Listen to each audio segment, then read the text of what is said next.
So, boys, we are a day removed from the Melbourne Regional Championships, and today we're going to be taking a look at the team I used to day to this event. Now, for anyone who doesn't, I guess, follow me on social media, or if you're not part of my Discord, which, by the way, guys, check me out on Twitter, join the Discord, both links should be in the description. Your boy went 9-5 at Melbourne, finishing in, I believe, 23rd place. So, not too bad. It wasn't the greatest showing I've had ever. But, look, it wasn't too bad. It was my first day too. I was pretty happy with that. But, in the end, I wasn't super duper happy with my day two. But I guess, look, if you're interested in, I guess, hearing about my run, look out for that in the coming days. Today's video will just specifically be on the team. But I will definitely talk about my run in the coming days, probably over the next day or two. I'm kind of just waiting for all the teams really to be updated, onto things like Victory Road and Top Cut Explorer. So once we have that, obviously, I'll go in depth, on the run, basically, do a round by round breakdown. So yeah, that's something you're interested in. Obviously, hit the subscribe button, stick around, like the video, all that kind of stuff, yeah, because, competing at these events, it's, I love it. Unfortunately, in Australia, we only get really 3 a year. But, it was fantastic. It's my second one of the year. And I've got top 32 twice. And again, while I did really want top 16, and I was actually one game off making it, top 32 is still pretty solid. And, I'll take the CP, I guess. Yeah, I'm over halfway to Worlds now. So that's pretty good. But anyway, boys, let's, I guess, let's jump into the team. Let's look at each individual mon. I'll break it down. I'll give you guys my opinions on each mon, kind of explain why I use them. And yeah, and really, I guess, just kind of give any advice as well. For anyone who kind of wants to use the team as well, I guess, going forward. I will definitely leave the link down below to it. Actually, as well, before we, I guess, keep going, I'll show you guys this as well. If you guys want to use the paste for it, or sorry, the rental, it's here. I'll also be doing, a showcase with it as well later this week. I do have a lot of things planned, though. Obviously, I want to do a recap of the run. I want to do a showcase with the team. And of course, obviously, I'll just recap the regional itself in general, as I do, every week when there is a new regional championships. So obviously, we got this one, and we got Knoxville to talk about. So there's a lot going on there, right?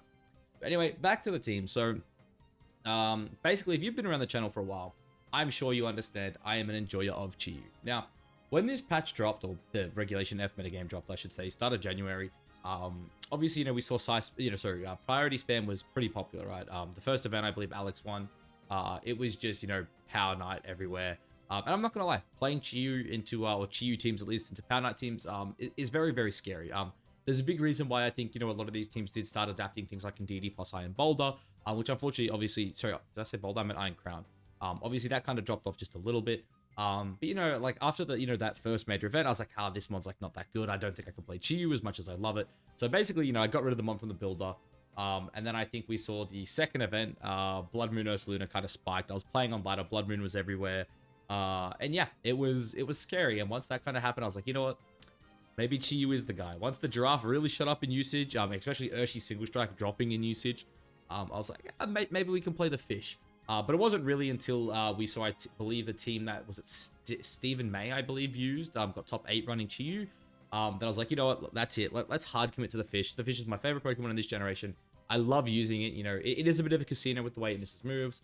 But I was like, basically about a week and a half out from the event, I'm like, stuff it. I'm locking into fish. I didn't know what to play. So I went with my comfort, right? Now, we will obviously get into the individual pieces at the end, and you'll notice it is slightly different, in particular to the Chi-Yu team that has been very popular. And as I said, we'll touch on those kind of when we get to them. But basically, let's speak about Chi-Yu, essentially, and kind of what it, did for my team. Now, also, excuse me too, I am feeling a bit under weather as well, so I might sip on the water throughout the video.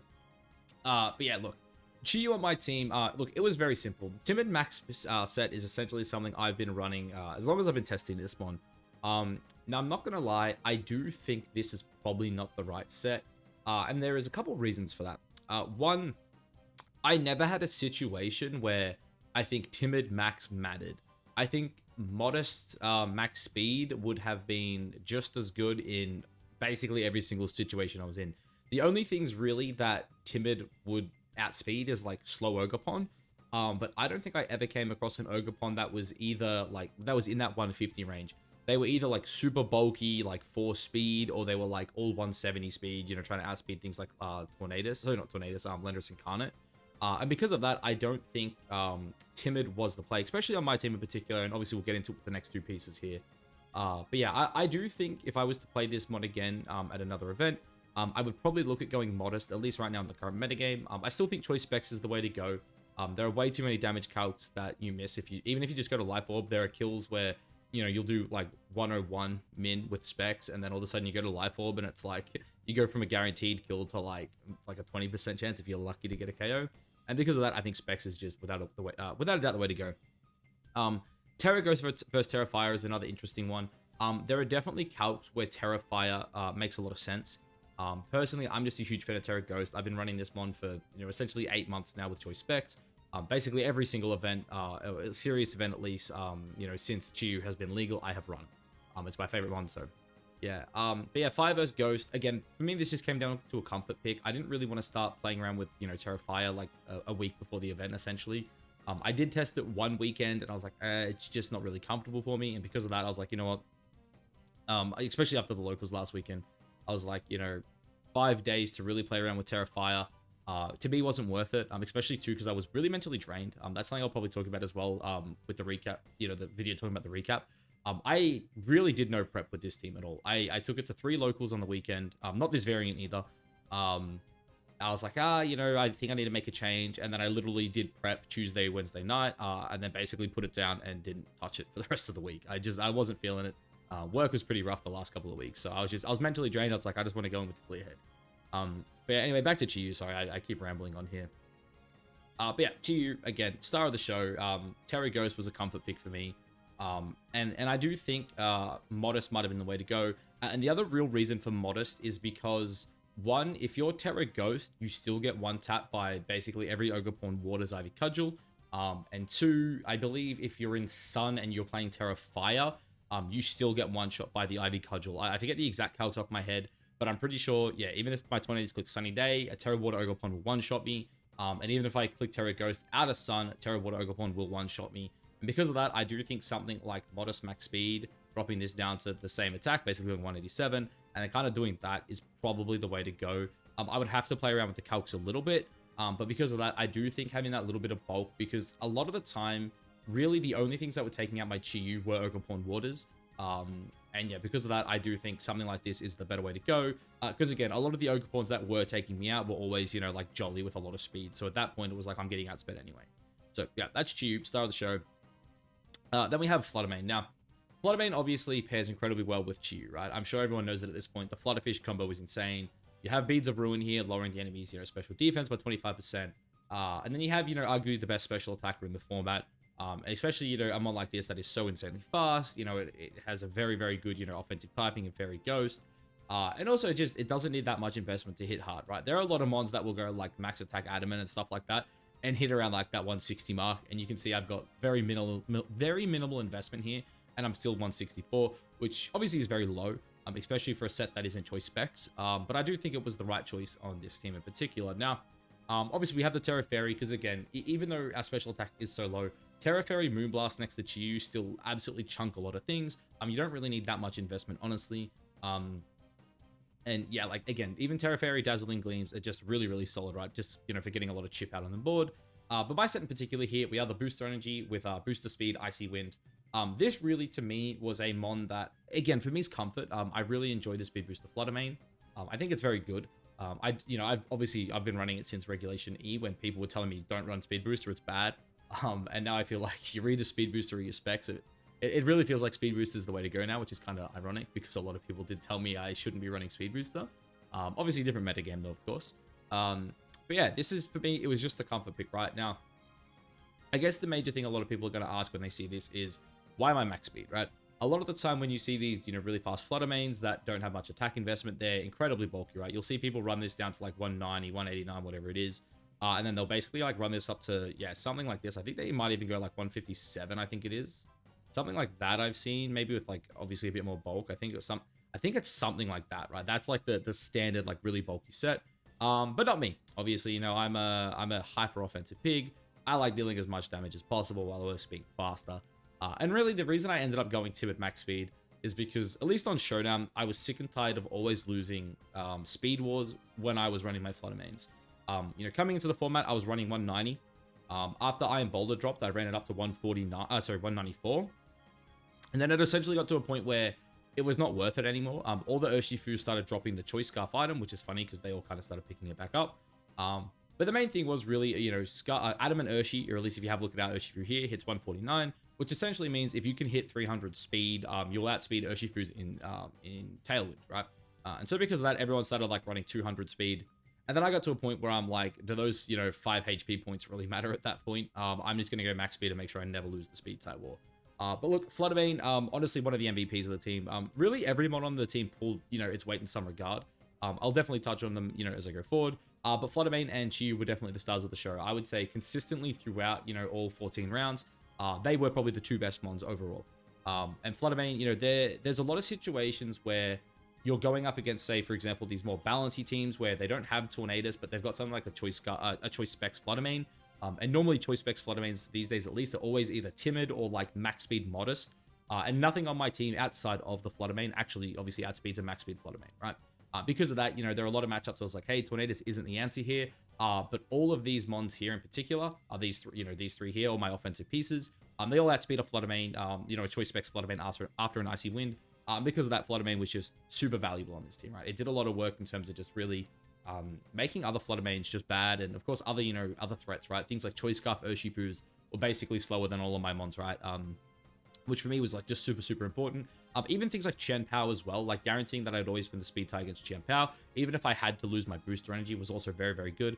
There was actually one situation where I lost a game to a speed tie, which is something I'll touch on again in a future video, but I did actually lose one of my rounds, game 3, to a Chien-Pao winning a 50-50 that basically decided the game, which was very sad. But yeah, that's my Flutter Mane. It's very simple. It's just the standard bulk max speed and then putting the rest in special attack. The rest in the special attack is just because, again, for me, I like to deal a little bit of damage. And there were actually some damage calcs. I forget them exactly off the top of my head. But there were a bunch of them where like 68 was like the minimum I needed. And I was like, you know what, that works perfectly. It gets me the bulk I need to leave things like, Jolly Ice Spinner. I think it might even live Adamant Ice Spinner. I forget entirely. But, it allows you to live things like Sucker Punches and whatnot. So, very good, right? Then Tornadus. So, Tornadus was a really interesting one, right? So, again, a comfort pick for me. I used to hate the idea of, like, bulky Rocky Helmet. And then I started playing a lot of bulky Rocky Helmet. I do think Focus Sash on a team like this is also pretty good. But the Sash is obviously on the Urshi on my team. But really, this one here, it puts in work.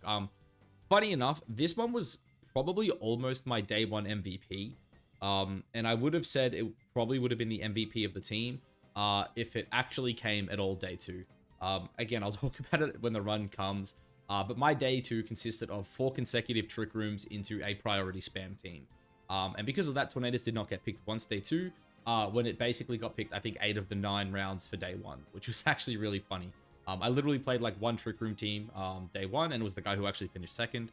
And I think that was it. I could be wrong. Again, I'll go over it when we look at the team because I'll obviously pull up all my matches. But I'm pretty sure Tornadus came to almost every. It was probably somewhere between 6 to 8 times. I do believe it was closer to 8 though. But yeah, essentially my Tornadus here. It's super bulky Rocky Helmet. It's Terra Steel because I think Terra Steel is just really good for things like Chien-Pao matchups, especially when they have Ice Spinner. If they have Icicle Crash, I don't like bringing this mon. But when they have Ice Spinner, I do like it because it is good into things like, D-Knight as well, eating an E-Speed and getting that little bit of chip. But look, this mon's job was to set Tailwind, right? All my guys here, they love Tailwind, all of them, even my Raging Bolt, who had a lot of speed on it. They love Tailwind, and they love Sunny Day, right? Chien-Pao and Raging Bolt absolutely love when the Sunny Day goes up, right? I'm sure you guys have seen it before, but there are a lot of times where a Choice Specs Heat Wave in the sun just picks up a lot of double kills. And, especially when you got a mon like this that hits this goddamn hard. I probably should also just put the right spread on this too, just in case. Because I don't want to drop this down below when it's the wrong spread.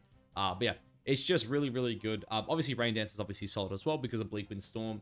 But yeah, I didn't really have anything to abuse the rain outside of, Ogerpon, but on this team, a lot more defensive. And then, yeah, this is just, it's standard, right? It's Protect, it's Bleak Wind Storm. The speed in particular on this was to speed creep. Essentially, my Ogerpon is 1 point faster, 1 point slower. And originally I had them, I think, at 154, 155. And then I lost the game to a banded Hisuian Arcanine that was Jolly max speed, triple flinching them on Showdown. And because of that, I was like, you know what? I actually think Hisuian Arcanine is a very good anti-meta threat right now. And I think Jolly max speed is also very good. And because of that, I was like, you know what? Let's not risk it. We'll go 157. We'll go 158. Because essentially, the game plan was make sure they're faster than Urshifus, right? I wanted to make sure that as long as they weren't Choice Scarf, obviously I could get a Bleak Wind Storm off. And I guess, too, let's talk about Bleak Wind, right? Because anyone who's been around the channel for a while knows I hate this move. I've hated it for a very long time. As a matter of fact, I ran Air Slash at Brisbane. And I really enjoyed it. I think Air Slash was incredibly good. I talked about it a lot where I would get into situations where Dark Pulse plus Air Slash just won me end games because I'd get into a situation where, for example, I was up against an Iron Hands once. And, you know, Iron Hands pretty favorable normally in that matchup. Granted, I was Terra Ghost on my Chi-Yu at the time, so he couldn't heal off me, thankfully. But I literally just perma-flinched it. Just Air Slash Dark Pulse, really just, it flinched down. It was fantastic. But I'll admit, this event has completely changed my mind on Bleak Wind Storm. I kind of did it just because I was like, you know what? All the top players run it. You know, I miss them all the time, but let's give it a crack. And I'm not gonna lie, I get it now. This move's broken. It's honestly busted. As someone who loves Air Slash, run Bleak Wind Storm. This move's stupid, man. The amount of work this did for me day one in particular was insane. Like, it's so punishing. Like, there was one time it did give a King Gambit what's it called, a +2, which sucked. I did lose the game. Thankfully I won the set. That was the one drawback I hated. There are a lot of situations where you get things like Ogerpon-Water trying to redirect for things like Urshifu, and it's like, I just Bleak Wind and I just nuke, right? It's really good. Like, this move won me so many games, and the crazy thing is, like, I sit here and say, like, oh, it won me so many games. I probably missed 10 Bleak Wind Storms day one. Like, I'm not shitting you. Like, there was one round where I lost a game because of, like, double Bleak Wind Storm misses, but then I won game 3 because, like, I hit 3 straight Bleak Wind Storms. I also, my first, like, 6 Bleak... It's funny enough, too, because my first 4 rounds, I went 4-0 to start the event. I think I was, like, 6 of 6 Bleak Wind Storms, like, hitting, like, 12 of 12. I didn't miss a single Bleak Wind Storm my first, like, 6. And then literally... actually, it might have even been in round 4. I just missed all my Bleak Wind Storms, but still managed to win the game. And then after that, it was standard. I'd hit 2, miss 1, you know, that kind of stuff. But yeah, Bleak Wind Storm's broken, boys. Rocky Helmet Terra Steel's really good. I know people run Terra Ghost on this guy, but I run Protect. I would say if you're not running if you're not running Protect, sorry, Ghost is obviously really good. But for me, there are a lot of situations where I'm like, hey, I'm chilling here, you know. This one can just like Protect, stall out fake outs. Another thing too as well, Urshifu-Rapid does not like Rocky Helmet plus Sunny Day with this bulk. Obviously, the bulk is not as much as I've run in the past, but off memory, like Urshis do like maybe 30-ish%, like maybe a bit more if they go Terra Water, I forget entirely in the sun. But then they just kill themselves on Helmet. You always win the trade. If they ever hit you and you've got the sun up, they die. You can also live a lot of just Surging Strikes anyway, and Helmet plus Bleak Wind, as long as you hit it, just picks it up. Really, really good mon. As I said, I do also think Focus Sash is good on this mon as well. Because obviously if you start like, you know, just going something like this and like having max special attack, all of a sudden you do insane damage. But again, on my team, you know, that's not what I wanted. I just wanted to be really bulky, live some hits and fire off some Bleak Winds. And again, Tornadus, honestly, day one probably was the MVP. The amount of Bleak Wind Storms this guy hit that just won me games was insane. Like, you know, thankfully my team was almost always faster, and there's a lot of situations where I was like, oh, the speed drop maybe didn't matter. But because I did get certain speed drops, I could play a bit more aggressive, right? I didn't have to try to position around, you know, like protecting to get up a second tailwind, which was also very, very good, obviously going forward. So next up, Ogerpon-Water. Now, again, I guess I'll quickly add this in. I've probably said it a few times. This team is actually quite similar to my Brisbane team. As a matter of fact, these 4 mons here were all on my Brisbane team. Ogerpon-Water on this team, though, functioned very differently. On my Brisbane team, it was a bulky Swords Dance set. On this team, obviously, it is just the standard, basically, support set, right? So, looking at this team, first of all, the speed stat. Again, this is just a very nice speed stat to hit, in my opinion. You obviously outspeed all of the Adam and Urshis, and it's also just really good, right? You kind of know what you're always going to outspeed, and you kind of know what's always going to outspeed you, which was nice to know. Like, a lot of the slower fast mons you're going to outspeed, but a lot of the faster fast mons, you're just like, hey, I know you're going to outspeed me anyway, so I'm just going to, you know, go for bulk. This bulk in particular was to live a, I forget if it lives a banded E-Speed from D-Knight into something else, or if it was just, it lives the banded D-Knight E-Speed and then dies to the follow-up from a Chien-Pao. I don't think it lives banded D-Knight E-Speed comfortably. It might be like 10-15% off memory, so it probably does just die to a double-up. But essentially this mon was used to say, hey, let's trade turn 1. That was kind of how I ran this. Really with its partner being the Dark Urshifu here. Basically, for anyone, I guess, who doesn't know the calc, Terra Dark Urshi with Chien-Pao on the board will just essentially one-shot almost any Chien-Pao partner. Really besides one, which unfortunately did actually cost me my place in the top 16. But again, that's a story for another day. Yeah, the Ogerpon's really, really simple. I don't want to talk too much about it. its job on this team was to redirect and occasionally attack, right? Terra Water obviously was fantastic as well with the special defense boost. It was really good into a lot of Trick Room matchups for me. It was, again, super, super clutch, right? Even into things like, you know, Scythe Spam, right? Or even like Torkoal Sun.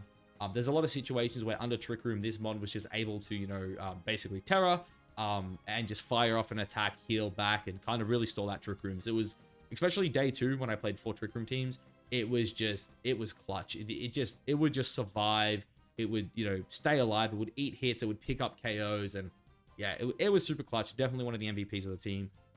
I feel like I've said that about all of them. Honestly, every mod on this team pulled its weight. So yeah, I am very happy about that. Then Dark Shifu though. So obviously this is a mod that I have talked about quite a bit. Even, you know, when the format was still super early, I do believe I was one of the first people that was really on the Dark Shifu train. I was saying for a while, hey, this mod's really good. And honestly, it didn't disappoint. There were a lot of sets that Dark Shifu just carried me. There were sets where I would lead this mon and it would take 4 KOs. And it did actually clutch up my my day 1, so my round 1, day 2. It saved me very, very hard on the back of a really good call. And yeah, this mod, it's insane. It was really good into Scythe Spam.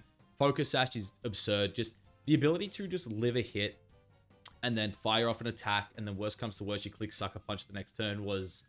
yeah, it was clutch, dude. This one, it just pumps out damage. It's super good with the redirection from Ogerpon. It's super good with Tornadus giving it speed control. Even, you know, Flutter Mane giving it speed control. There's also, like, some of the bulkier leads where they're kind of, you know, they're trying to, like, for example, stop you from stopping their Trick Room, right? You get into some matchups where it's, like, you know, an Incineroar leads with its, you know, Giraffe or its Ndidi, and it's, like, if they're not Terra Fairy, Urshifu is going to just one-shot them, right? And it's, like, you know, then you're playing the game of like, oh, you could fake out the Urshifu, but then like, what if Chiyu doesn't Terra Ghost, and then it just like buffs your Trick Room setter, right? So there are a lot of situations like that where it was super clutch. This also does kind of come back to where I was talking about the modest fish. Part of me almost wants to say making fish slower than Urshi could have been good, but I do think going anything less than 150 on a modest fish is probably throwing. But yeah, there's a lot of situations where I kind of wish Urshi was the faster of the two. Just so we could get the Wicked Blow off before the overheats. But yeah, that's kind of much of a muchness. Yeah, this mod, dude, it was insane. Like, it's Dark Urshi. This mod's really good. It carried a lot of games. Its matchup into Trick Room as well, like, really saved me a lot of the time. Like, this is a mod where you look at it and you're like, oh, that's not a Trick Room mod, but my god, did it carry its weight in Trick Room. Like, there was some Trick Room matchups where this guy would just, you know, I'd make a good call where it's like, oh, this is clearly a Dark Urshi Protect. I just don't protect, I Wicked Blow, and I just take something on a Trick Room, and it's like, yeah, man, it was really good. And I guess the final member of the team is Raging Bolt. So if you've seen the original version of this team that was obviously popping off recently, you know people running Glamora. Now, I chose to drop Glamora, and look, I'm not entirely sure if it was the right play. Glamora may have been better, especially in certain matchups. For example, my last matchup of the entire event, basically, I lost a priority spam in the final round, and I was in a situation where I just had nothing that could eat a hit from Chien-Pao. Nothing on my team wanted it. I forget. I don't think it was Life Orb, but he did have Howl on his team or something like that. I forget exactly what it was. But basically, the Chien-Pao really scared my Flutter Mane, and it wasn't fun, which, yeah, did kind of suck. But Raging Bolt, anyway. Day 1, I was so mad I had this mon. I'm not gonna lie. I remember saying to the boys after day 1 when I cut, I was like, dude, I want to swap this mon out right now. It did nothing. I think I brought it to 1 set the entire day, and it was the set I got 2-0'd. It was very, very quick. It was bad. Actually, sorry, I think I lied. I think I brought it to technically 2 sets. I tried to slot it into one of my games in 1 set, and I lost the game with it. I won the set, I believe, but the game I brought Raging Bolt, I lost. And then I was like, let's not do that again. This one's bad. But my god, day 2 did it change my opinion. Playing 4 straight Trick Rooms, having the Assault Vest, Raging Bolt with Snarl, holy shit, was it clutch. Honestly, one of my biggest, I think, mistakes I made for this event was not bringing it in the final round. Basically, I got torn apart by an opposing Raging Bolt in the last round, paired up with Chien-Pao, and it wasn't fun. And I really, after losing, I was like, damn, I actually think Raging Bolt was probably a bit better than something like Chiyu in that matchup. Its bulk is insane. Its ability to live hits was insane. Like, I believe off memory, there was like a game where it was like the last turn of Trick Room or like the second last turn of Trick Room, and it like lived on like 3 HP and snarled like 2 special attackers. And then I was like, okay, that kind of just sealed the game, because then I get a Thunderclap off before I die. My other friend protects, and then it's like all of a sudden, you know, Raging Bolt just, it did so much work, man. This mon, again, day 1, I was like, this is bad. I wish I had Glamora. Like, where's my Glamora? And day 2, I was like, holy shit, thank God I had it, because it really carried me through the first 4 rounds of day 2. So yeah, it was kind of insane. I would say though, in terms of the set on this mon, I don't think the speed was good. As a matter of fact, I think it cost me one of my rounds. Basically, this one was like speed crept to, I believe, outspeed base 100s, or it might have even been to catch the 170 speed tier. I forget exactly. But basically, I forget if I lost the round or not. It was very close regardless. But I had a match where I Icy Winded a Ogerpon that was faster than my Chi-Yu. My opponent set Trick Room, and then the Ogerpon became slower than my Raging Bolt, so it went first in Trick Room, and it was really sad because it like bopped my Flutter Mane on the first turn of Trick Room, when I'm like, oh, that thing just like follow me'd, it's like really low, I'm just gonna kill it with a Thunderbolt, and then it killed my Flutter Mane, and I was like, ah, shit, that wasn't fun. Offensively though, this bomb was insane. I clicked Draco Meteor 3 times, I think, for the entire event. I hit all 3. It was really good. Thunderclap and Thunderbolt just pump out damage, and Snarl was just super good support. But yeah, I would say, honestly, in hindsight, I don't need the speed. Again, the speed stat was for like 1, outspeeding everything in Tailwind, and 2, pairing up really well with Flutter Mane. And honestly, it never came to any matchup where I had Tailwind. As I said, day 2 Tornadus did not come once, and Raging Bolt essentially only came versus Trick Room matchups. And because of that, I do think having speed on this was actually super irrelevant. I wish those 140 points were in bulk. I wish there was a lot more bulk into the HP, and probably even a little bit more into the Spadef, or even just the ability to live, you know, an attack out of Chien-Pao. Because as I did say, I lost to a Chien-Pao in my last round, and I knew I couldn't live an ice move from Chien-Pao. So I do kind of wish I bulked it up to live a, you know, a Chien-Pao attack. But, you know, you live in and you learn.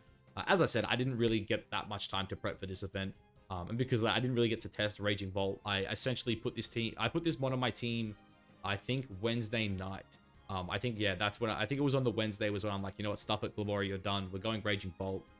I probably also should actually mention the reason for Raging Bolt, and why I dropped Glamora.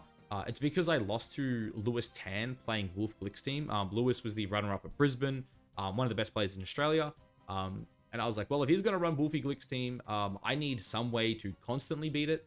And if anyone's seen Wolf's team, you should know if the Flutter Mane goes down, it can't touch Dragon types. If the Flutter Mane is not on the board, Raging Bolt is the safest switch-in you will ever see. And yeah, because of that, I was like, you know what, I need a Dragon. And Raging Bolt was just the guy. I'm like, I wanted a Assault Vestmon, I wanted a Dragonmon. I almost got talked into running Terra Steel AV Hydration, but I was like, Triple Dark feels kind of bad. But yeah, so that's why we ended up bringing Raging Bolt. But yeah, I guess that's the team, guys. Look, I rambled on way longer than I thought I would about the team, but I did kind of just want to give as much, you know, detail into why I kind of ran everything. If you guys have any questions as well, don't be afraid to ask down below. And speaking of comments as well, I do apologize to everyone who actually messaged me over the last couple of days. I know, you know, I made some posts on YouTube and on Twitter. A bunch of people responded to them, and I kind of just haven't responded to people because I really, you know, the last, I guess, 4 or 5 days was trying to focus on this event. And because of that, I've been really bad at responding to comments and whatnot. Normally I am pretty good at it, so I do apologize for that. I should be better. But yeah, unfortunately, I don't even have like notes to show you guys like I did with Brisbane. I think at Brisbane, I kind of showed you guys a breakdown of everything. And like, you know, I put a lot of effort into the Brisbane team. That's why I was super confident going into Brisbane. And this time, as I said, I was drained. Literally, my last night of preparation was asking one of my friends, "Hey, what do you think about my spreads?" And then I helped him test his team. And it was actually really good because it was Mario, aka Oliver, who actually ended up going on to become the seniors regional champion. He won Melbourne. So I kind of helped there, I guess. That's something, yeah. So maybe helping him was better than helping myself. I don't know. But anyway, guys, I'm gonna get out of here. I've rambled on for at this point like close to half an hour about 6 goddamn Pokemon. But look, I've said it enough throughout this video. If you want to hear about the full breakdown, that'll hopefully be out in the coming days. I'm kind of just waiting for all the information from the event to basically be dropped. But yeah, I guess we're on to the next one, boys. See you guys in Perth in April, I think. But yeah, catches.